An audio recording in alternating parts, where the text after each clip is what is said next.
Only 2 weeks into dating this guy, and already I'm making myself miserable worrying that he doesn't find me attractive enough and obsessing about whether or not he's going to call.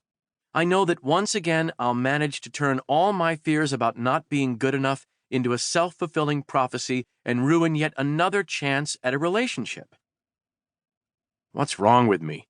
I'm a smart, good-looking guy with a successful career. I have a lot to offer. I've dated some terrific women, but inevitably, after a few weeks, I lose interest and start to feel trapped.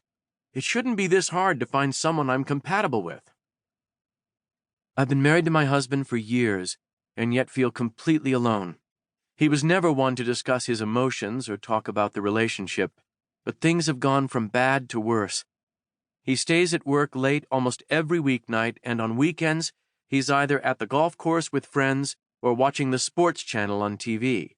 There's just nothing to keep us together. Maybe I'd be better off alone. Each of these problems is deeply painful, touching upon the innermost core of people's lives, and yet no one explanation or solution fits the bill. Each case seems unique and personal. Each stems from an endless number of possible root causes. Deciphering them would require a deep acquaintance with all the people involved. Past history, previous relationships, and personality type are just a few of the avenues that a therapist would need to pursue. This, at least, is what we as clinicians in the field of mental health were taught and believed, until we made a new discovery, one that provided a straightforward explanation for all three problems described and many more. The story of this discovery and what came after it is what this book is about. Is love enough? A few years ago, our close friend Tamara started dating someone new. I first noticed Greg at a cocktail party at a friend's house. He was unbelievably good-looking, and I found the fact that I caught his eye very flattering. A few days later, we went out for dinner with some other people, and I couldn't resist the glimmer of excitement in his eyes when he looked at me. But what I found most enticing were his words and an implicit promise of togetherness that he conveyed. The promise of not being alone. He said things like, "Tamara, you don't have to be home all by yourself. You can come and work over at my place. You can call me anytime you like." There was comfort in these statements, the comfort of belonging to someone, of not being alone in the world. If I'd only listened carefully, I could have easily heard another message that was incongruent with this promise, a message that made it clear that Greg feared getting too close and was uncomfortable with commitment.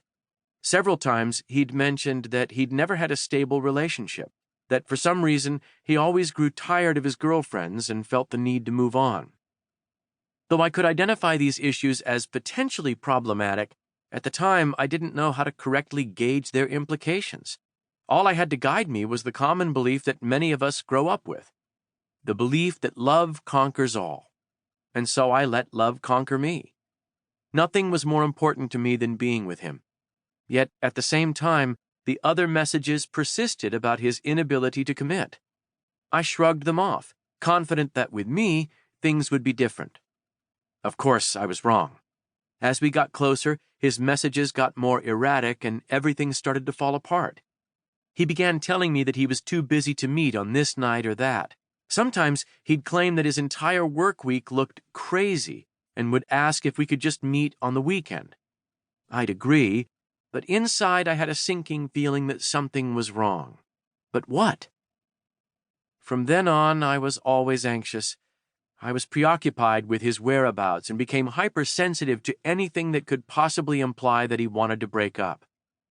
But while Greg's behavior presented me with ample evidence of his dissatisfaction, he interspersed pushing me away with just enough affection and apologies to keep me from breaking up with him. After a while, the ups and downs started to take a toll, and I could no longer control my emotions. I didn't know how to act, and despite my better judgment, I'd avoid making plans with friends in case he called. I completely lost interest in everything else that was important to me. Before long, the relationship couldn't withstand the strain, and everything soon came to a screeching halt.